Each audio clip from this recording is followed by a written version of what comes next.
নির্বাচন নিয়ে এখনো ষড়যন্ত্র হচ্ছে, সবাইকে সাবধান থাকতে হবে বললেন তারেক রহমান। সব ধর্ম বর্ণের মানুষকে নিয়ে এগিয়ে যাওয়ার প্রত্যয়। জুলাইকে তুচ্ছ তাচ্ছিল্য করে একটি দল জনগণের ধাক্কায় এখন গণভোটে হ্যার পক্ষে অবস্থান নিয়েছে। নির্বাচনী জনসভায় জামায়াতের আমির।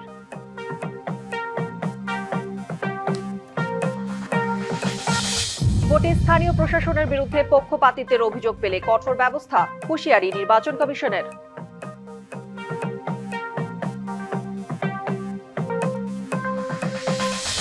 মিনেসোটায় অভিবাসন কর্মকর্তাদের অভিযানের বিরুদ্ধে রাস্তায় হাজারো মানুষ।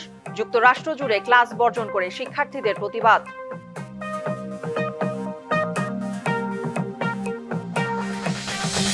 এবং হাসির খোরাক জোগাচ্ছে টি-20 বিশ্বকাপ। রুটি বানাতে ব্যস্ত থাকায় খেলবে না আইসল্যান্ড, আর পাসপোর্ট নিয়ে প্রস্তুত উগান্ডা।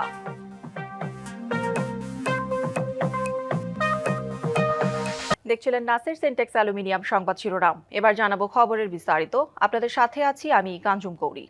স্বাধীনতাকে ধারণ করে 24-এর অভ্যুত্থানকে অক্ষুণ্ণ রেখে দেশ গঠন করতে সিরাজগঞ্জ জনসভায় দেশবাসীর প্রতি আহ্বান জানিয়েছেন তারেক রহমান। সামনে নির্বাচন নিয়ে ষড়যন্ত্র হচ্ছে বলেও শঙ্কা প্রকাশ করেন তিনি। বলেন, গুপ্ত বিভ্রান্তকারীদের থেকে সাবধানে থাকতে হবে। বিএনপির শান্তিতে বিশ্বাসী, তাই সব ধর্ম বর্ণের মানুষকে নিয়ে একসাথে এগিয়ে যাওয়ার প্রত্যয় তার। দুপুরের মধ্যেই বিপুল সমাগমে পরিপূর্ণ হয়ে ওঠে সিরাজগঞ্জের বিসিক শিল্প পার্কের বিস্তীর্ণ প্রাঙ্গণ। লাখো মানুষের পদভারে এক পর্যায়ে জনসমুদ্রে পরিণত হয় যমুনা তীরবর্তী চরাঞ্চল। অপেক্ষার অবসান ঘটিয়ে বেলা 3:30টার দিকে মঞ্চে এসে হাজির হন বিএনপি চেয়ারম্যান তারেক রহমান। বাঁধভাঙা উচ্ছ্বাস ছড়িয়ে পড়ে চারিদিক। বিএনপি শান্তিতে বিশ্বাস করে উল্লেখ করে ধর্মবর্ণ সবাইকে সঙ্গে নিয়ে এগিয়ে যাওয়ার প্রত্যয় ব্যক্ত করেন দলের চেয়ারম্যান। এই মুহূর্তে বিএনপি একমাত্র রাজনৈতিক দল যেই দলের অভিজ্ঞতা আছে কিভাবে দেশকে সুন্দরভাবে সামনের দিকে পরিচালিত করতে হয়। নিজ দলের অভিজ্ঞতা তুলে ধরে জুলাই আন্দোলনকে ধারণ করে স্বাধীনতাকে অর্থবহ করার অঙ্গীকারও করেন তিনি। অর্জন করেছি স্বাধীনতা 71 সালে, 2024 সালে আমরা সেই স্বাধীনতাকে রক্ষা করেছি। এখন আমাদের সেই স্বাধীনতাকে প্রিয় ভাই বোনেরা অর্থবহ করে তুলতে হবে। ভোট নিয়ে সকল ষড়যন্ত্র প্রতিহতের আহ্বান জানিয়ে বিভ্রান্তকারীদের গুপ্ত হিসেবেও আখ্যা দেন বিএনপি চেয়ারম্যান। যারা এসে আপনাদেরকে বিভ্রান্ত করার চেষ্টা করবে, দেখা মাত্র তাদেরকে বলবেন গুপ্ত তোমরা। বিএনপি সরকারে গেলে জনগণের রাজনৈতিক অধিকার প্রতিষ্ঠা করার শপথ নেন তারেক রহমান। এবারের ভোটের সমীকরণকে বলা হচ্ছে নয়া সমীকরণ। একই সঙ্গে ভোট ব্যাংক খোঁজা এবং ভোটার টানতে তীব্র প্রতিদ্বন্দ্বিতা বিরাজ করছে প্রার্থীদের মাঝে। বিএনপি চেয়ারম্যান তারেক রহমান যে বক্তব্য এবং পরিকল্পনা তুলে ধরলেন তাতে অনেক বেশি উচ্ছ্বসিত নেতাকর্মীরা। তারা বলছেন এই সমস্ত সমীকরণ ছাপিয়ে শেষ পর্যন্ত বিএনপিরই জয় হবে। সিরাজগঞ্জের জনসমাবেশ শেষ করে সন্ধ্যার দিকে টাঙ্গাইলে সমাবেশে যোগ দেন বিএনপি চেয়ারম্যান। তুমুল উচ্ছ্বাস আর আনন্দে প্রিয় নেতাকে স্বাগত জানায় লাখো মানুষ। ধানের শীষে ভোট চান তারেক রহমান। বলেন, সরকারে গেলে মানুষের ভাগ্য উন্নয়নে কাজ করবে তার দল। যে মানুষগুলো তাদের জীবন উৎসর্গ করে আজ আমাদেরকে এমন একটি পরিবেশ দিয়ে গেছে যেখানে আমরা দেশ গড়ার কাজ শুরু করতে পারবো। কাজেই আমাদেরকে অবশ্যই খুব সতর্ক এবং সঠিকভাবে এই সময়কে ব্যবহার করতে হবে। ভোটের আগে একটি দল অনৈতিক কাজ করছে বলে অভিযোগ করেন বিএনপি চেয়ারম্যান। যে এখনো কোন মহল চেষ্টা করছে যে কিভাবে ভোটকে বিভিন্নভাবে বাধাগ্রস্ত করা যায়। এনআইডি নাম্বার নেওয়ার চেষ্টা করছে, তাদের বিকাশ নাম্বার নেওয়ার চেষ্টা করছে, এইভাবে করে তাদেরকে বিভ্রান্ত করার চেষ্টা করছে। Anwar Hossain, DBC news, Tangail. নির্বাচনে ধানের শীষের পক্ষে ঐক্যবদ্ধভাবে কাজ করার জন্য বগুড়ায় দলের নেতাদের নির্দেশ দিয়েছেন বিএনপি চেয়ারম্যান তারেক রহমান। সকালে বগুড়া জেলা বিএনপি তৃণমূল নেতাদের সঙ্গে মত বিনিময়কালে তিনি ওই নির্দেশনা দেন। জেলা বিএনপি রেজাউল করিম বাদশার সভাপতিত্বে সভায় তারেক রহমান নির্বাচনের বিষয়ে সতর্ক থাকার নির্দেশ দিয়ে বলেন, এবারের নির্বাচন সহজ হবে না। ধানের শীষের ভোট চাইতে ভোটারদের বাড়ি বাড়ি যেতে হবে। বর্তমানে দলের প্রধানের দায়িত্ব পালনের কথা স্মরণ করিয়ে তিনি বলেন, তার পক্ষে সময় দেওয়া সম্ভব হবে না, তাই জেলার নেতাদের প্রত্যেককে ধানের শীষের কাণ্ডারির ভূমিকা পালন করতে হবে। আগামীতে সরকার গঠন করলে বগুড়ার উন্নয়নের নিশ্চয়তা দিয়ে বিএনপি চেয়ারম্যান বলেন, বগুড়ার কোথায় কি করতে হবে সেটি তিনি জানেন।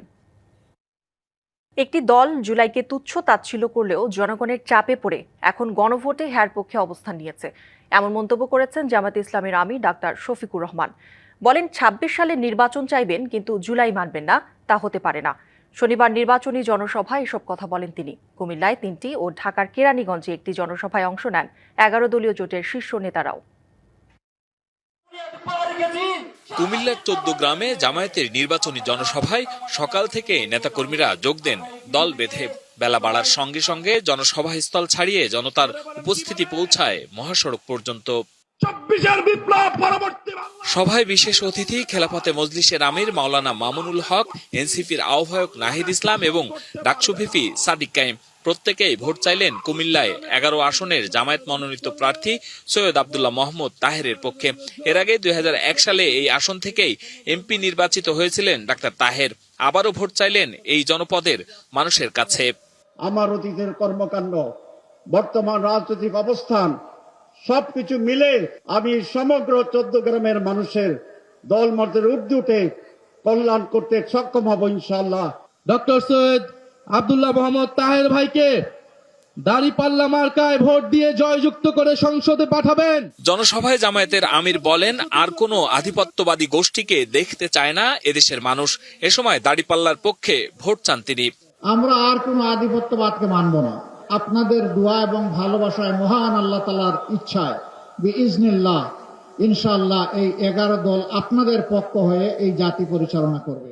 পরে কুমিল্লার নিমসার ও দাউদকান্দিতে পথসভায় জামায়াতের আমির নির্বাচনে জয়ী হলে ন্যায় ও ইনসাফের বাংলাদেশ গড়ার প্রতিশ্রুতি দেন। দুঃখের অংশীদার হয়ে ঢাকায় ফেরার পথে কেরানীগঞ্জের জনসভায় তিনি পরিবর্তনের পক্ষে জামায়াতের প্রার্থীদের ভোট দিয়ে জয়যুক্ত করার আহ্বান জানান। এবং আমরা এসেছি আপনাদের পরিবারের সদস্য হতে। মেহেরবানি করে আপনাদের পরিবারের সদস্য হিসাবে আমাদেরকে কবুল করুন। এরপরে ঢাকা জেলায় জামায়াতে ইসলামীর জনসভায় যোগ দেন জামায়াতের আমির। এ সময় একটি দলের সমালোচনা করে ডাক্তার শফিকুর রহমান বলেন, জুলাইকে তুচ্ছ তাচ্ছিল্য করলেও একটি দল জনগণের ঠেলায় পড়ে গণভোটে হ্যাঁ এর পক্ষে অবস্থান হয়েছে। অনেকে গুপ্ত সুপ্ত আরো কত কিছু বলে, রে ভাই এগুলার কোন সীমানা নাই। নিজেই যারা গুপ্ত হয়ে উদাও হয়ে গিয়েছিল বছরের বছর, যারা মজলুমদেরকে বলে এরা নাকি গুপ্ত আর সুপ্ত। ভাই আয়নায় নিজের চেহারা দেখে অন্যেরটা দেখে লাভ নাই রে ভাই। জামায়াত আমির বলেন, ২৬ সালে নির্বাচন চাইবেন কিন্তু জুলাই মানবেন না, তা হতে পারে না। এ সময় ১১ দলীয় জোটের প্রার্থীদের হাতে প্রতীক তুলে দেন জামায়াতের আমির। ২৬ সালের নির্বাচন চাইবো আবার জুলাই মানবো না। কুমিল্লার ১৪ গ্রাম থেকে দাউদকান্দি হয়ে ঢাকার জনসভা, সবখানে বার্তা দিলেন জামায়াতের আমির। সে যাত্রার অংশ হবে কর্মী, সমর্থক, সাধারণ মানুষ। সবাইকে আহ্বান জানালেন দাঁড়িপাল্লা ও হ্যাঁ এর পক্ষে ভোট দেওয়ার জন্য। জুলাই সংস্কার প্রস্তাবগুলো যাবে, গণভোট হবে, বলে যে গণভোট আবার কিসের। এরপরে ঠেলা খাইয়া যখন মানলো তখন বলে যে না, গণভোট আলাদা হতে পারবে না, একই দিনে হতে হবে। তাদের দাবির প্রেক্ষিতে করা হলো, এখন বলে আমরা গণভোট মানি না। Hasan Al Mamun, DBC news, Dhaka. ১০ম দিনের মতো সকাল থেকেই রাজধানীর বিভিন্ন এলাকায় জনসংযোগ ও প্রচারণায় নামেন প্রার্থীরা। বাড়ি বাড়ি ছুটে যাচ্ছেন, এলাকার উন্নয়নে ও সমস্যা সমাধানে দিচ্ছেন নানা আশ্বাস। পাল্টা অভিযোগ করেন প্রতিপক্ষের বিরুদ্ধে মিথ্যা প্রচারণার। হুঁশিয়ারি দেন, নির্বাচন বানচালের উদ্দেশ্যে ফলাফল দিতে দেরি করার চেষ্টা হলে প্রয়োজনে আন্দোলন গড়ে তোলা হবে।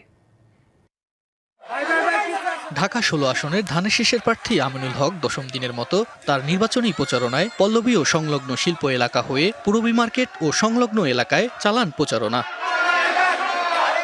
অভিযোগ করেন, একটি গোষ্ঠী সামাজিক যোগাযোগ মাধ্যমে মিথ্যা প্রচারণা চালাচ্ছেন। সামাজিক যোগাযোগ মাধ্যমে বট বাহিনী যেভাবে মিথ্যাচার, মিথ্যা প্রোপাগান্ডা ছড়াচ্ছে, আমি দৃঢ়ভাবে বিশ্বাস করি আমার দেশের মানুষ সেটা অবশ্যই বিচার বিশ্লেষণ করবে। ঢাকা ১৭ আসনে তারেক রহমানের পক্ষে প্রচারণা চালাচ্ছে আরাফাত রহমান কোকোর স্ত্রী শামিলা রহমান। লিফলেট বিতরণ করে ধানের শীষের পক্ষে ভোট চান তিনি। নির্বাচন নিয়ে একটি গোষ্ঠী ও মহল ষড়যন্ত্র করছে বলে মন্তব্য করেছেন ঢাকা ২ আসনের বিএনপি মনোনীত প্রার্থী আমানুল্লাহ আমান। নির্বাচনকে বাধাগ্রস্ত করার জন্য বিভিন্ন মহল, বিভিন্ন গোষ্ঠী প্রত্যক্ষভাবে পরোক্ষভাবে তারা ষড়যন্ত্র করছে, চক্রান্ত করছে। জনগণের সমর্থনে নির্বাচিত হলে সন্ত্রাস, চাঁদাবাজি, মাদকমুক্ত ও ইনসাফ ভিত্তিক সমাজ গঠনে কাজ করবে বলে জানিয়েছেন ঢাকা ৭ আসনের স্বতন্ত্র প্রার্থী মোহাম্মদ ইশরাক সরকার। নারী ক্ষমতায়ন সহ সকল ধর্মবর্ণের মানুষকে নিয়ে উন্নত এলাকা গড়ার প্রত্যয় ব্যক্ত করেন ইসলামী আন্দোলনের মনোনীত প্রার্থী আব্দুল রহমান। আর বিএনপি মনোনীত প্রার্থী হামিদুর রহমান হামিদ গ্যাস ও মাদকের বিরুদ্ধে জিরো টলারেন্স আশ্বাস দিয়েছেন। এই এলাকায় কিন্তু সারা দেশ থেকে বিভিন্ন ডিস্ট্রিক্ট থেকে লোকজন এসে ব্যবসা পরিচালনা করে যাচ্ছেন। এখানে একটি নীরব চাঁদাবাজি হয়, আমরা এই চাঁদাবাজি রোধ করব বলেছি, আমরা ব্যবসায়ীদের নিরাপত্তা দিব বলেছি। ইসলাম তো আসলে নারীদের প্রতি সম্মান বেশি দেখিয়েছে। নারীদের প্রতি যেরকম বিধবা মহিলা আছে তাদের প্রতি আমাদের একটা অনুদান থাকবে, আমার পরিকল্পনা আছে, এবং শিক্ষিত নারী যারা আছে তাদের চাকরির ব্যবস্থা করা হবে। এই আসনে আছে সন্ত্রাসমুক্ত, চাঁদামুক্ত, তারপরে রাস্তা যানজট, পয় নিষ্কাশন, গ্যাস। আমি এই ব্যাপারে আমি জিরো টলারেন্স। আমি ইনশাল্লাহ যা করা দরকার তাই করব। এদিকে ঢাকা ৮ আসনের বিএনপির প্রার্থী মির্জা আব্বাসও ছুটছেন ভোটারদের দ্বারে দ্বারে। মতবিনিময় সভার মধ্য দিয়ে দিনের প্রচারণা শুরু করেন। বাংলাদেশের স্বাধীনতা আমাদেরকে একটু দান করে নাই। বলেন যারা তাকে নিয়ে উল্টোপাল্টা কথা বলছেন তারা সম্প্রতি আঙুল ফুলে কলাগাছ হয়েছেন। আমরা যেমনি হাসিনার হাত থেকে দেশটাকে রক্ষা করেছিলাম, তেমনি এই সমস্ত অর্বাচীন বালকদের হাত থেকে দেশটাকে রক্ষা করতে হবে। তারা নাকি 40 লক্ষ বোরকা বানাইছে, অর্থাৎ পুরুষ ছেলেরা মহিলাদের ভোট দিতে যাবে, এমনও হতে পারে। বোরকা পরে ফল ভোট দিতে আসবেন, এটা আমরা সহ্য করব না। গ্যাস, পানি ও চিকিৎসা সমস্যার সমাধান সহ 6 দফা ইস্তেহার ঘোষণা করেছেন ঢাকা 9 আসনের স্বতন্ত্র প্রার্থী তাসনিম জারা। ঢাকা 10 আসনে গণসংযোগ করেন ইসলামী আন্দোলন বাংলাদেশের মনোনীত প্রার্থী আব্দুল আউয়াল মজুমদার। এদিকে 10ম দিনের মতো নির্বাচনী প্রচারণা চালিয়েছেন ঢাকা 13 আসনের স্বতন্ত্র প্রার্থী রবিউল ইসলাম। এছাড়া বিভিন্ন দল ও স্বতন্ত্র প্রার্থীরা যার যার মতো প্রচারণা চালাচ্ছে, প্রতিশ্রুতি দিচ্ছেন নির্বাচন হলে দেবেন সব সমস্যার সমাধান। তুষার আহমেদ, ডিবিসি নিউজ। দেশজুড়ে জমে উঠেছে নির্বাচনী প্রচারণা। ভোট চাওয়ার পাশাপাশি কথার লড়াইয়ে পিছিয়ে নেই রাজনৈতিক দলের নেতারা। জনসংযোগে স্বাধীনতা বিরোধীদের হাতে দেশ তুলে না দেওয়ার আহ্বান জানায় বিএনপি। অন্যদিকে জামায়াতে ইসলামী বলছে, স্বাধীনতার পর ক্ষমতায় আসা 3টি দলই লজ্জাজনকভাবে ব্যর্থ হয়েছে। ত্রয়োদশ জাতীয় সংসদ নির্বাচনে প্রচারের 10ম দিনে সকাল থেকেই ভোটারদের দ্বারে দ্বারে ছুটছেন প্রার্থীরা, চষে বেড়াচ্ছেন শহর থেকে গ্রাম। ঠাকুরগাঁওয়ে বিভিন্ন এলাকা ঘুরে পথসভা করেন বিএনপি মহাসচিব মির্জা ফখরুল ইসলাম আলমগীর। এ সময় বলেন, ধর্মের নামে বিভ্রান্তি ও ভোট কেনার চেষ্টা অনৈতিক। কথা অনেক বলতেছে, কিন্তু বাস্তবতার সঙ্গে তার কোনো মিল হয় না। আমি অন্য কথায় যাব না, আমি শুধু বলি মানুষকে বিভ্রান্ত করা ধর্মের নাম দিয়ে, এটা বোধহয় সঠিক কাজ। কক্সবাজারের ওয়ার্ডে ওয়ার্ডে গণসংযোগ করেন বিএনপি প্রার্থী সালাউদ্দিন আহমেদ। বলেন, ধানের শীষে ভোট দিলে শক্তিশালী গণতন্ত্র প্রতিষ্ঠিত হবে। এদেশের গণমানুষের পরীক্ষিত দল, এদেশের উন্নয়নের দল, এদেশের গণতন্ত্রকে সুরক্ষা দেওয়ার দল, বারবার গণতন্ত্রকে রক্ষা করেছে, গণতন্ত্রকে পুনরুদ্ধার করেছে, এদেশে বহুদলীয় গণতন্ত্র প্রতিষ্ঠা করেছে। নাটোর 2 আসনে নির্বাচনী প্রচারণা চালিয়ে বিএনপি প্রার্থী অভিযোগ করেন, একটি মহল এখনো ষড়যন্ত্র চালিয়ে যাচ্ছে। আমাদের সুনিশ্চিত বিজয়কে একটা শক্তি ষড়যন্ত্র চক্রান্ত করার চেষ্টা করছে। চাঁদপুরের দলীয় প্রার্থীর পক্ষে প্রচারণা চালান জামায়াতের সেক্রেটারি জেনারেল মিয়া গোলাম পরোয়ার। ভোটারদের সঙ্গে কুশল বিনিময় করে প্রার্থীর জন্য ভোট চান তিনি। বলেন, স্বাধীনতার পর যে 3টি দল ক্ষমতায় এসেছে তারাই ব্যর্থ হয়েছে। যে 3টি দল জনগণের শান্তি কল্যাণের জন্য রাষ্ট্রের দায়িত্ব নিয়েছেন, তারা 3টি দলই এই রাষ্ট্রের সুখ সমৃদ্ধির উদ্দেশ্যে দায়িত্ব পালনে নির্মমভাবে, নিষ্ঠুরভাবে, ঘৃণ্যভাবে, লজ্জাজনকভাবে ব্যর্থতার পরিচয় দিয়েছে। 49 দফা নির্বাচনী ইস্তেহার ঘোষণা করেন রংপুর 4 আসনের এনসিপি প্রার্থী আক্তার হোসেন। গুরুত্ব দেন তিস্তা মহাপরিকল্পনা বাস্তবায়ন ও কৃষিতে। তিস্তা নদীর পার বাধাই করা, বাঁধ নির্মাণ করা এবং তিস্তাকে কেন্দ্র করে শিল্পাঞ্চল সব মিলিয়ে তিস্তা মহাপরিকল্পনার যে আইডিয়া, আমরা তিস্তা নদীকে কেন্দ্র করে আমরা সেই আইডিয়া তিস্তা মহাপরিকল্পনা বাস্তবায়ন করতে চাই। ময়মনসিংহে নির্বাচনী পদযাত্রায় এনসিপির মুখপাত্র আসিফ মাহমুদ সজীব ভুইয়া বলেন, 12 ফেব্রুয়ারি শুধু ভোট দিলেই হবে না, ভোট কেন্দ্র পাহারা দিতে হবে। 12 ফেব্রুয়ারি আমাদের দায়িত্ব শুধু নিজের ভোটাধিকার প্রয়োগ করা নয়, আমাদের দায়িত্ব বাংলাদেশের 18 কোটি জনগণ, বাংলাদেশের 12 কোটি ভোটার এদিকে সুশাসনের জন্য নাগরিকের আয়োজনে পিরোজপুর 1, সুনামগঞ্জ 4 ও রাঙামাটিতে সব প্রার্থীরা জনগণের মুখোমুখি দাঁড়ান। এ সময় ভোটারদের প্রশ্নের উত্তর দেন তারা। এছাড়া পার্বত্য জেলা বান্দরবান সহ সব আসনেই প্রচারণা চালাচ্ছেন বিভিন্ন দলের প্রার্থীরা। Bhowmik, DBC news desk. নির্বাচনে আইন শৃঙ্খলা নিয়ন্ত্রণে কোনো ধরনের মারণাস্ত্র ব্যবহারের পক্ষে নয় বিজিবি, একথা জানিয়েছেন সংস্থাটির Dhaka sector commander colonel SM Abul Ehsan. নির্বাচনে আইন শৃঙ্খলা পরিস্থিতি নিয়ন্ত্রণে রাখতে সারা দেশে 134 প্লাটুন বিজিবি মোতায়েন থাকবে।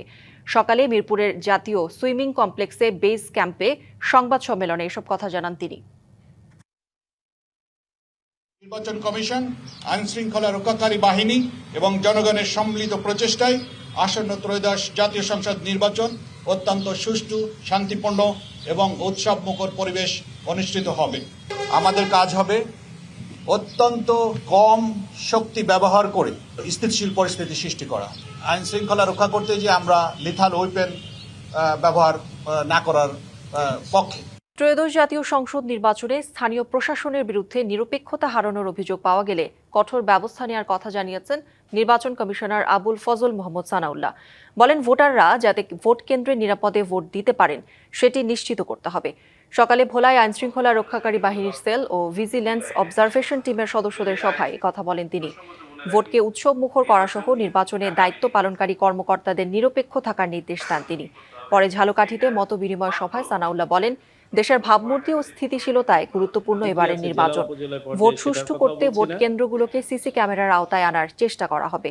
সুন্দর ও গ্রহণযোগ্য নির্বাচন নিশ্চিত করতে কোনো ধরনের ছাড় দেওয়া হবে না বলেও জানান তিনি। প্রচারণায় আচরণবিধি মেনে চলা হচ্ছে না। সকল প্রার্থী, সকল দলকে সমানভাবে ট্রিটমেন্ট করতে হবে। যে ভোট দিয়েই জিততে হবে, 2 নম্বরই কোনো পদ্ধতি নাই জেতার। হাজার একটা মেকানিজম করার চেষ্টা করবে, সে যেন কেন্দ্রে আসতে না পারে। নির্বাচন অনুষ্ঠানের সাথে সম্পৃক্ত কোনো ব্যক্তি এবং নিরপেক্ষতা হারান, তার ব্যাপারে নির্বাচন কমিশন ভয়ানক কঠিন হবে। দেশ জুড়ে বইছে নির্বাচনের জোর হাওয়া। 12ই ফেব্রুয়ারি হবে ত্রয়োদশ জাতীয় সংসদ নির্বাচনের ভোট গ্রহণ। এ নিয়ে কি ভাবছেন সাধারণ মানুষ থেকে শুরু করে আগামীর জনপ্রতিনিধিরা? সে কথা জানাতে ডিবিসি নিউজের ইলেকশন এক্সপ্রেস ছুটে যাচ্ছে সব সংসদীয় আসনে। এখন রয়েছে সংসদীয় আসন 188, ঢাকা 15তে। ডিবিসি ইলেকশন এক্সপ্রেস আজ সারাদিন ছিলাম ঢাকা জেলায়। এই মুহূর্তে আমাদের সাথে যুক্ত আছেন ঢাকা 15 আসনে বাংলাদেশ জামায়াতে ইসলামীর নির্বাচন পরিচালনা কমিটির আসন সমন্বয়ক জনাব মুবারক হোসেন। আমরা তার সাথে একটু কথা বলবো। আপনি তো এই আসনে নির্বাচন সমন্বয় করছেন এবং এটি খুবই গুরুত্বপূর্ণ আসন, যেহেতু আমিরাতে জামাত এই আসনে নির্বাচন করছেন। তো নির্বাচনের পরিস্থিতি কি, কেমন দেখছেন? জি, ধন্যবাদ আপনাকে। ঢাকা 15 আসন এমনিতেই একটি গুরুত্বপূর্ণ আসন। তার চেয়ে বড় গুরুত্বপূর্ণ হয়ে গেছে যে এই আসনের প্রার্থী বাংলাদেশ জামাত ইসলামীর আমির এবং আগামীর বাংলাদেশ তৈরি করার যিনি মূল কারিগর, মানুষকে স্বপ্ন দেখাচ্ছেন, জনাব ডক্টর শফিকুর রহমান, তিনি এই আসনে নির্বাচন করার কারণে নির্বাচনের গুরুত্বটা অনেকাংশে বৃদ্ধি পেয়েছে। এই এলাকার সবচেয়ে বড় সমস্যা যেটা আমরা চিহ্নিত করেছি, আমির জামাত যেটা মানুষের সাথে ওয়াদা করেছে, সেটা হলো জলাবদ্ধতা। মিরপুর এবং কাফরুলবাসীর জন্য একটা অভিশাপ। আমার বিশ্বাস যে উনি যদি নির্বাচিত হতে পারেন তাহলে পরে তিনি ওয়াদা করেছেন জনসাধারণের মাঝে তিনি এটা সমস্যার সমাধান করবেন। দ্বিতীয় যে বিষয়টা, সেটা গ্যাসের তীব্র গ্যাসের সংকট। বহু পরিবার আছে যারা আপনার বাইরে থেকে খাওয়া কিনে নিয়ে তারপরে তাদের বাচ্চা কাচ্চাদের খাওয়া দাওয়া করায়। এই গ্যাসের তীব্র সংকটের সমাধানটা তিনি আশা করছি করবেন। আরেকটি বিষয় এখানে যেটা, সেটা হলো যে আপনি জানেন যে কিশোর গ্যাং, মিরপুর কিশোর গ্যাংয়ের উৎপত্তিস্থল এবং এখানে কিশোর গ্যাংয়ের পাশাপাশি সন্ত্রাসী কার্যকলাপ অনেক বেশি। তার পাশাপাশি যেটা আছে সেটা হলো মাদকের অত্যন্ত সয়লাভ। এমন কোনো কন্যার আপনি খুঁজে পাবেন না যেখানে মাদকের ব্যবসা নাই। এটাই দেশের যুব সমাজকে ধ্বংস করে দিচ্ছে, বহু পরিবারকে ধ্বংস করে দিচ্ছে। ইনশাআল্লাহ ডক্টর শফিকুর রহমান তিনি যদি এই এলাকা নির্বাচিত হবেন ইনশাআল্লাহ, আমি আশা করছি, জনসাধারণ আশা করে তিনি নির্বাচিতই হবেন। তাহলে পরে জামাত যদি পাওয়ার শেয়ার করতে পারে তিনি হবেন এদেশের বাংলাদেশের প্রধানমন্ত্রী। সেই অবস্থার পরিপ্রেক্ষিতে বলি, একজন জনপ্রতিনিধির বক্তব্য বলি, ইনশাআল্লাহ তিনি যে কমিটমেন্ট করেছেন এই কমিটমেন্টগুলি তিনি রক্ষা করবেন। আপনি নির্বাচিত হলে আপনারা কি করবেন সেই বিষয়ে কথা বলছিলেন। নির্বাচনী প্রচারণায় গিয়ে আপনার নেতাকর্মীরা কোনো বাধার মুখে পড়ছে কিনা, লেভেল প্লেইং ফিল্ড আছে কিনা? ধন্যবাদ আপনাকে। ইতিমধ্যে আপনারা লক্ষ্য করেছেন যে আমাদের মহিলা কর্মীরা বিভিন্ন জায়গায় অ্যাসল্ট হয়েছে। আমরা রিটার্নিং কর্মকর্তার কাছে অভিযোগ পেশ করেছি এবং তারা দেখবে বলে বলেছে, এবং আমরা তার পরিপ্রেক্ষিতে এটা বাংলাদেশ জামাত ইসলামীর জন্য প্রথম যে এই মহিলা কর্মীদেরকে অ্যাসল্ট করার কারণে, কাজে বাধা দেওয়ার কারণে আমরা বড় ধরনের একটা মহিলা সমাবেশ করেছি এবং প্রশাসন কিছুটা হলেও টনক নড়েছে এবং আমরা লক্ষ্য করেছি যে কিছুটা উন্নতি হয়েছে। যে পরিবেশে আছে এইভাবে যদি চলতে থাকে নির্বাচন পর্যন্ত, তাহলে কি সুষ্ঠু নির্বাচন হবে কি মনে হয়? আমরা একটা সুষ্ঠু নির্বাচনের আশা করি এবং এটা প্রত্যাশা, আমাদের জাতির প্রত্যাশা। বহু বছর পরে নির্বাচন, সুতরাং তার ব্যতিক্রম মিরপুর নয়। আমরা মনে করি যে নির্বাচন কমিশনের দিকে সজাগ দৃষ্টি রাখবেন, অনেক পাশেই তার অফিস, এবং এই কন্টিনিউ উনি এই পরিবেশটা ভালোই রাখবেন আপ টু নির্বাচন পর্যন্ত, এটা আমরা আশা করছি ইনশাল্লাহ। ইসলামী দল ক্ষমতায় আসলে নারীরা পিছিয়ে পড়বে, পর্দার আড়ালে রাখা হবে, এরকম একটি বার্তা আছে সমাজে। আসলে আপনাদের বার্তাটা কি? আপনি লক্ষ্য করেছেন যে আমাদের আমির ডাক্তার শফিকুর রহমান, যিনি 15 আসনের প্রার্থী, তিনি একেবারে অগাস্টের পর থেকে মাঠে ময়দানে আসার পরেই এই বিষয়টা তিনি সুস্পষ্ট করেছেন যে আমাদের কাছে এত তালা নাই যে আমরা মহিলাদের ঘরে বন্দি করে রাখবো। যে জাতির 49% মহিলা, সেই মহিলাদের ঘরে বন্দি করে রাখে কোনো জাতি উন্নতি করতে পারে না। এটা আমরা বিভিন্ন মিডিয়ায় বলেছি, জনসভায় বলেছি, এবং যারা ফরেন ডিপ্লোমেট আমাদের সাথে সাক্ষাৎ করতে আসে, ওয়ামেন এমপাওয়ারমেন্টের ব্যাপারে যারা কথা বলে, তাদেরকে আমরা সুস্পষ্ট ভাষায় বলেছি যে মহিলাদেরকে ঘরে বন্দি করে রাখার কোনো ধরনের চিন্তা জামাত ইসলামীর নাই। আমাদের সাথে যুক্ত হওয়ার জন্য আপনাকে অসংখ্য ধন্যবাদ। CSRM ডিবিসি ইলেকশন এক্সপ্রেস আজ সারাদিন ছিলাম এই জেলায়, এবং পরবর্তী সংবাদে আমরা নতুন কোনো প্রার্থী নিয়ে আপনাদের সামনে আবারও হাজির হব। ততক্ষণ আমাদের সাথে থাকুন, ভালো থাকুন। পর্দা নামল 30তম আন্তর্জাতিক বাণিজ্য মেলার। এবারের মেলায় রপ্তানি আদেশ এসেছে 224 কোটি টাকার উপরে, আর গত বছরের তুলনায় 3.42% বেচাকেনা বেশি হয়েছে। সমাপনী অনুষ্ঠানে বাণিজ্য উপদেষ্টা শেখ বশিরউদ্দিন বলেন, বিদেশি বিনিয়োগ বাড়াতে প্রয়োজন স্থিতিশীল রাজনৈতিক ও সুষ্ঠু পরিবেশ। বাণিজ্য মেলার পরিসর বাড়াতে আরও 6 একর জমি জায়গা নিয়ে বহুতল ভবন তৈরির পরিকল্পনার কথাও জানান তিনি। আন্তর্জাতিক বাণিজ্য মেলায় শেষ দিনে উপচে পড়া ভিড়, ক্রেতার আকর্ষণে বিশেষ ছাড়, ব্যবসায়ীদের নানান অফার, পোশাক, ফার্নিচার, হস্তশিল্প, ইলেকট্রনিক্স থেকে শুরু করে কসমেটিক্স সহ সব পণ্যেই বিশাল মূল্য ছাড়। পরিবার স্বজন নিয়ে অনেকেই আসেন পণ্য কিনতে। শেষ সুযোগ কাজে লাগাতে ভিড় করছে ক্রেতারা। বিক্রেতারাও যেন দম ফেলার সময় পাচ্ছিলেন না। এখন বিভিন্ন অফার দেয়, সে অফারের জন্যই আসা মূলত। ভালো ভালো জিনিস দেশি বিদেশি সবই তো পাওয়া যায়, এর জন্যই আসি। যেটা আগে দেখা যায় 1800 টাকায় পাওয়া যাচ্ছে, সেটা এখন 1000 টাকায় পাওয়া যাচ্ছে। এরকম সবাই আসে লাস্টের দিন একটু কম পাওয়ার জন্য। আমাদের শেষ সময়ে এখন বেচাকেনা প্রচুর জাম চলতেছে। সাশ্রয়ী দামে পছন্দের জিনিসপত্র কিনতে পারে খুশি দর্শনার্থীরা। কারেন্টের চুলা আর ইলেকট্রনিক্সের যা জিনিস আছে সবগুলাই চলতেছে এখন। আমাদের মনে হয় লোকাল আইটেমগুলো বেশি আসতেছে, যেটা আমাদের বাণিজ্য মেলার সাথে যায় না। বাচ্চাদের খেলনা টেলনা কিনলাম, আর আগেও আসছি, আগে অনেক কিছু কিনে নিয়ে গেলাম। কিন্তু আমার সাইজে আমি অনেক দেখছি, হ্যাঁ, যে আমার সাইজে আমি একটাও জুতা পাই নাই। আমি চকলেট কিনছি আর অনেক কিছু কিনছি। মেলায় সমাপনী অনুষ্ঠানে জানানো হয়, এবারের মেলা রপ্তানির আদেশ এসছে 224 কোটি টাকার উপরে। আনুমানিক 393 কোটি টাকার পণ্য বেচা কিনা হয়েছে বলে জানান রপ্তানি উন্নয়ন ব্যুরো, যা গত বছরের তুলনায় 3.42% বেশি। এই মেলায় উল্লেখযোগ্য সংখ্যক বিদেশি প্রতিষ্ঠান অংশগ্রহণ করেছে। মেলার পরিসর আরো বাড়িয়ে বহুতল ভবন তৈরির সরকারের পরিকল্পনার কথা জানান বাণিজ্য উপদেষ্টা। বলেন, আগামীতে দেশীয় সম্ভাবনাময় সব প্রতিষ্ঠানকে মেলায় আনতে হবে। আমরা পূর্ত মন্ত্রণালয় থেকে 6 একর অতিরিক্ত জায়গা নেওয়ার জন্য কাজ করছি। আশা করি এই জায়গাটা যদি অনুকূলে বরাদ্দ দেওয়া হয়, তাহলে আমাদের এটার অবয়ব এবং এটার অবকাঠামোগত যে প্রয়োজন রয়েছে সেটাকে আমরা বৃদ্ধি করতে পারবো। কারণ যারা আসেন তারা যখন চিন্তা করেন যে এখান থেকে সরাসরি সাশ্রয়ী মূল্যে এবং নতুন উদ্ভাবিত পণ্য ওনারা কিনতে চান। পণ্য উৎপাদনে বিশেষ অবদান রাখায় এবারের মেলায় 10 ক্যাটাগরিতে 40 প্রতিষ্ঠানকে পুরস্কার দিয়েছে রপ্তানি উন্নয়ন bureau. Mahmudul Hasan Nazim, DBC news, Dhaka.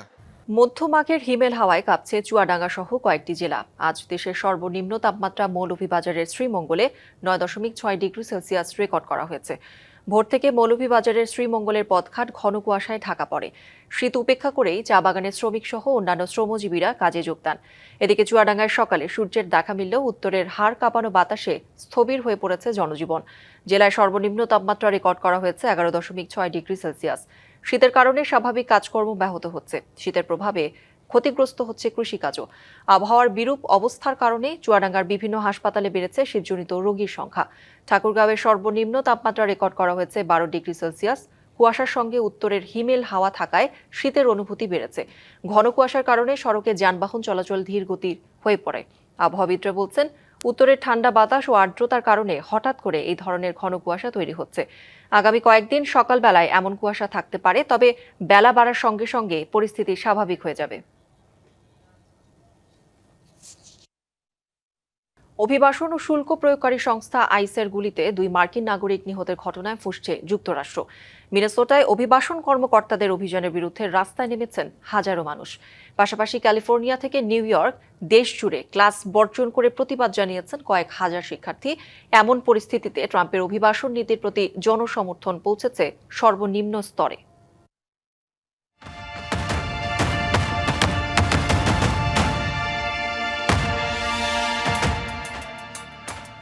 অভিবাসন দমন অভিযানের অংশ হিসেবে ট্রাম্প প্রশাসন অপারেশন মেট্রোসার্চ শুরু করেছে, যার আওতায় মিনিয়াপোলিস এলাকায় প্রায় 3000 ফেডারেল কর্মকর্তা মোতায়েন করা হয়েছে, যা শহরের পুলিশ বাহিনীর আকারের 5 গুণ। এদিকে আইসের বিতর্কিত অভিযানের বিরুদ্ধে প্রতিবাদে উত্তাল যুক্তরাষ্ট্র। তীব্র শীত উপেক্ষা করে মিনিয়াপোলিসের ডাউনটাউনে চলছে সব বয়সী মানুষের বিক্ষোভ সমাবেশ। বিক্ষোভকারীরা যুক্তরাষ্ট্রের অভিবাসন ও শুল্ক প্রয়োগকারী সংস্থা আইসের প্রত্যাহারের দাবি জানান। বিক্ষোভে যোগ দিয়েছেন শিক্ষক ও শিক্ষার্থীরাও। ক্যালিফোর্নিয়া থেকে নিউ ইয়র্ক পর্যন্ত বহু স্কুল ও বিশ্ববিদ্যালয়ে জাতীয় দিবসের কর্মসূচির অংশ হিসেবে ক্লাস বর্জন করা হয়। শিকাগোর ডিপল ইউনিভার্সিটিতে স্যাংচুয়ারি ক্যাম্পাস দাবিতে প্ল্যাকার্ড দেখা যায়। নিউ ইয়র্কের ব্রুকলিন ও ক্যালিফোর্নিয়ার লং বিচে শিক্ষার্থীরা মিছিল করেন। মিনিয়াপোলিসের রাস্তায় ভারী অস্ত্র এবং মুখোশধারী এজেন্টদের আক্রমণাত্মক কৌশলের ভাইরাল ভিডিও ট্রাম্পের অভিবাসন নীতির প্রতি জনসমর্থনকে সর্বনিম্ন স্তরে নিয়ে গেছে। পরিস্থিতি সামাল দিতে প্রশাসন আংশিকভাবে অভিযান সীমিত করার ইঙ্গিত দিলেও মিনেসোটার গভর্নর টিম ওয়ালজ আইস কর্মকর্তাদের প্রত্যাহারের আহ্বান জানিয়েছেন। Humaira Ira, DBC news desk. পাকিস্তানে 12টি স্থানে একযোগে সন্ত্রাসী হামলায় নিহত হয়েছেন অন্তত 67 জন। এ সময় সন্ত্রাসীদের সঙ্গে সংঘর্ষে নিরাপত্তা বাহিনীর 10 সদস্য নিহত হয়েছেন। শনিবার দক্ষিণ পশ্চিমাঞ্চলীয় বেলুচিস্তান প্রদেশে এই ঘটনা ঘটে। দেশটির নিরাপত্তা বাহিনীর একটি সূত্র জানায়, ভারতের মদতপুষ্ট ফিতনা আল হিন্দুস্তান গোষ্ঠীর সদস্যরা বেলুচিস্তান জুড়ে 12টি স্থানে হামলা চালায়, তবে তাদের সব হামলায় ব্যর্থ করে দেওয়া হয়েছে। প্রদেশটির মুখ্যমন্ত্রী রাজনৈতিক ও গণমাধ্যম বিষয়ক বিশেষ সহকারী শাহিদ রিন্দ সামাজিক যোগাযোগ মাধ্যমে জানান, গত 2 দিনে প্রদেশটির বিভিন্ন স্থানে নিরাপত্তা বাহিনীর অভিযানে 70 জনের বেশি সন্ত্রাসী নিহত হওয়ার পরপরই এসব হামলা হয়। হামলার পর ইন্টারনেট সেবা বন্ধ করে দিয়েছে কর্তৃপক্ষ। আসন্ন টি-20 বিশ্বকাপ যেন পরিণত হয়েছে হাসির খোরাকে। ক্রিকেটাররা রুটি বানাতে ব্যস্ত বলে বিশ্বকাপে খেলতে পারবে না, জানাচ্ছে আইসল্যান্ড। অন্যদিকে পাকিস্তান না খেললে পাসপোর্ট নিয়ে প্রস্তুত আছে উগান্ডা। ভারতে নিপাহ ভাইরাসের সংক্রমণ বাড়ায় বিশ্বকাপ না খেলার সংখ্যা বাড়ছে অস্ট্রেলিয়া, ইংল্যান্ডের মতো বড় দলগুলোর মধ্যেও। আর ভারতের সাথে ফাইনাল ম্যাচ হলেও তা বয়কট করবে পাকিস্তান, এমনটা বলছেন দেশটির জাতীয় দলের সাবেক উইকেট কিপার ও কোচ রাশিদ লতিফ। ভারতে অনুষ্ঠিত হতে যাওয়া টি-20 বিশ্বকাপ যেন পরিণত হয়েছে এক নাটকের মঞ্চে। খেলছে না বাংলাদেশ, সিদ্ধান্তহীনতায় ভুগতে থাকা পাকিস্তান হয়তো কোনো সিদ্ধান্ত জানাবে শীঘ্রই। এরই মধ্যে পাকিস্তানের পরিবর্তে বিশ্বকাপে খেলা নিয়ে হাস্যরসে মেতেছে আইসল্যান্ড ও উগান্ডার মতো দেশগুলো। নিজেদের অফিসিয়াল এক্স হ্যান্ডেলে আইসল্যান্ড ক্রিকেট বোর্ড বলছে, আমাদের সব খেলোয়াড়রা অন্য পেশায় নিযুক্ত, কেউ রুটি বানায়, কেউ বা ব্যাংকার। এসব ব্যস্ততার মধ্যে এত সংক্ষিপ্ত সময়ে পাকিস্তানের পরিবর্তে বিশ্বকাপে খেলা আমাদের পক্ষে সম্ভব নয়। অন্যদিকে সে পোস্ট রিপোস্ট করে ক্রিকেট উগান্ডা বলছে, জায়গা খালি হলে বিশ্বকাপে খেলার জন্য প্রস্তুত উগান্ডা, আমাদের ব্যাগ রেডি, পাসপোর্টও গরম আছে, কোনো খেলোয়াড় রুটি বানাতেও ব্যস্ত নয়। পাকিস্তান সরে গেলে বিশ্বকাপে খেলতে সে জায়গা নেবে উগান্ডা। এমন হাস্যরসের মাঝেও কাটছে না স্নায়ুর উত্তেজনা। ভারতে বাড়ছে নিপা ভাইরাসের সংক্রমণ, যে শঙ্কায় সেখানে বিশ্বকাপ খেলা নিয়ে কিছুটা অনিশ্চয়তা তৈরি হয়েছে অস্ট্রেলিয়া, ইংল্যান্ডের মতো দলগুলোর মধ্যে। অন্যদিকে বিশ্বকাপে পাকিস্তানের অংশগ্রহণ নিয়ে দ্রুতই আসবে সিদ্ধান্ত। নির্ধারিত সময়ে জার্সি উন্মোচন করেনি পাকিস্তান। এরপর পাকিস্তানের গণমাধ্যম জানিয়েছে স্থগিত হয়েছে জার্সি উন্মোচনের অনুষ্ঠানটি। এর আগেই নতুন তথ্য দিলেন দেশটির সাবেক উইকেট কিপার ও কোচ রাশিদ লতিফ। জানালেন, পাক সরকার যদি ভারতের বিপক্ষে খেলতে অস্বীকৃতি জানায়, আইসিসি তা মানতে বাধ্য। এমনকি ভারতের বিপক্ষে বিশ্বকাপের ফাইনাল ম্যাচ হলেও তা বয়কট করবে পাকিস্তান। সব মিলিয়ে আসন্ন বিশ্বকাপ যেন ঠাকুমার ঝুড়ির কোনো রোমাঞ্চকর ভৌতিক গল্প। গা ছমছম, কি হয় উত্তেজনা নিয়েই। আর সপ্তাহখানেক পরে মাঠে গড়ানোর কথা রয়েছে বিশ্বকাপের, তা আদৌ মাঠে গড়াবে কিনা সে প্রশ্নের উত্তর আছে শুধুই সময়ের কাছে। Naim Hamid, DBC news. সংবাদে এই ছিল এখনকার মতো। ডিবিসি নিউজের সংবাদগুলো পড়তে ভিজিট করুন dbcnews.tv আর ভিজিট করুন ডিবিসির ফেসবুক পেজ এবং ইউটিউব চ্যানেল। ডিবিসির সঙ্গেই থাকুন।